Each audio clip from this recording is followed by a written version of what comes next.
We're here live at Denver, Colorado at the ISTE conference. I'm here with Katie. Katie, how are you today? What is going on at SMART today? Wow, there is so much going on, Jeffrey. Really glad to be here. Thanks for visiting the booth today. There's a lot going on. We have had an amazing couple of days here at ISTE so far.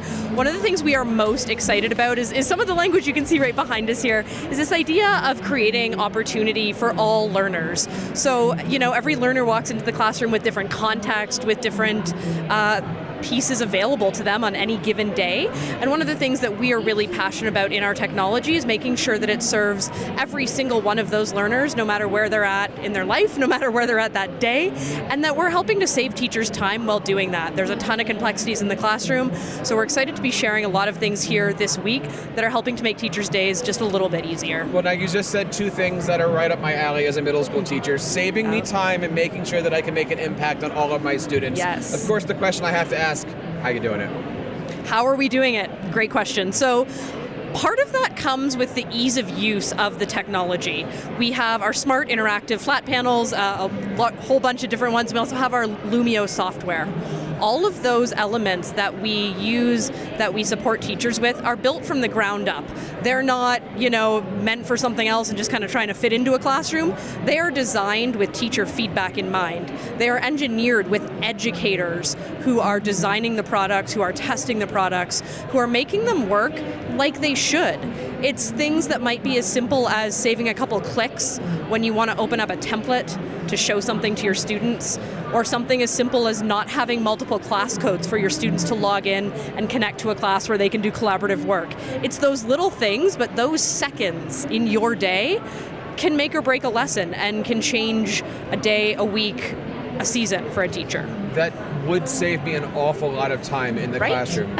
Now, you had mentioned, of course, that you're doing this alongside with teachers. What is it like working with teachers, and how powerful has that feedback been? Oh, it's absolutely critical in everything that we do. So whether there are SMART or Lumio ambassador communities, whether that's the many, many, many former educators that are employed at SMART, there's lots of us that have come from a classroom background that are consistently talking to teachers all the time to bring in that feedback, having that firsthand experience of what is really going on in your classroom every day. How can we support that? How can we change your workflow? What's different for you now than it was, say 5 years ago before COVID?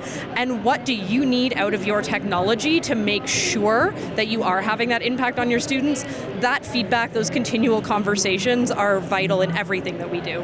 So we're here in Denver, where 13,000 educators are all coming together to figure out how they can best support their students. What is the feedback you're getting here at the conference? We have got a ton of great feedback in these last couple of days. Again, that ease of use, people being able to just walk up to our technology, touch it, use it, go, oh yeah, this works exactly like I should, which seems like it should be a given, but isn't always the case, right? On the Lumio side, I was talking to an educator just this morning who said to me, and it almost brings tears to my eyes, because she said, I would not still be teaching if I didn't have Lumio. That's what it's all about. Powerful. Yeah. I want to get back a little bit here and talk about that inclusion. Yeah. We have students who have language barriers. We have students that have needs where they're not allowed to approach things like a smart board. Yeah. What can I do as a teacher to support them? Yeah.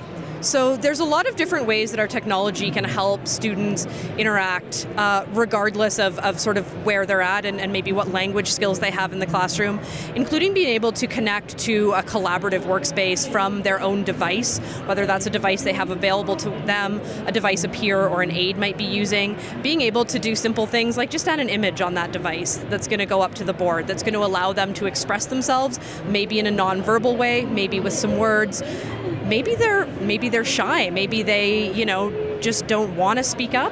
Providing those opportunities for them to engage from a device, connected to a panel, connected to a collaborative space with their peers, where they can be engaging in a way that's safe, that's secure for them, that allows them to show their learning in a way that works for them. There's a lot of different ways and opportunities for those students to interact. Keeping these lessons authentic and easy to use is certainly important, and it makes the kids want to be able to show off. Absolutely. Where can somebody learn more about all this? Yeah, so smarttech.com is going to be the best place to go. All of our resources are available on there. We have a lot of resources regarding accessibility, how to approach inclusion in the classroom, and we've got a whole Lumio library of lessons and everything that you can access through smarttech.com as well.